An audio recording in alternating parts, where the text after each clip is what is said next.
నేను కూడా ప్రభుత్వంతో కలిసి పనిచేస్తున్నాను. రేపటి నాడు కొంతమంది జెండా మోయిన వాళ్ళకు కూడా టికెట్లు ఇస్తారు. ఆనాడు మీరు తెలుగుదేశం నుంచి 2014లో 6 జెండా మోయిన వాళ్ళకు కాంగ్రెస్ టికెట్ ఇవ్వాలా? అప్పుడు మర్చిపోయారా? కాంగ్రెస్ జెండా మోయిన వాళ్ళకు, తెలుగుదేశంలో క్రియాశీలకంగా ఉన్న వాళ్ళకు కాంగ్రెస్ టికెట్లు ఇచ్చిందా లేదా? అంటే మీరు ఇస్తే అంత కరెక్ట్, ఇంకోళ్ళు చేస్తే ఇన్కరెక్ట్. మీరు చేస్తే సక్రమం, ఇంకోళ్ళు చేస్తే అక్రమం, తప్పు. మీరు చేస్తే ఒప్పు, ఇంకోళ్ళు చేస్తే తప్పు. ఇదేనా?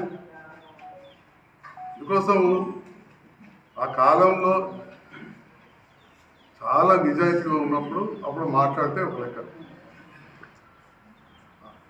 ఒకనాడు ఇదే సీనియర్ నాయకుడు కాంగ్రెస్ పార్టీలో ప్రభుత్వ పాత్ర పోసినప్పుడు టీఆర్ఎస్ పార్టీలో చేర్చుకున్నాడు. ఇప్పుడు నేను ప్రభుత్వంతో కలిసి పనిచేస్తే ఎంత లొల్లి చేసేదో అందులో ఒక 10 పైసలని చేసినారే. మరి బాగా పాత తీసి పెడదాం. తెలుగుదేశం పార్టీలో గెలిచిన శ్రీనివాస్ యాదవ్ గారు టీఆర్ఎస్ పార్టీలో చేరిన రోజులేదో తెలియదు, చేరలేదు, మంత్రి పదవి ఇచ్చారు.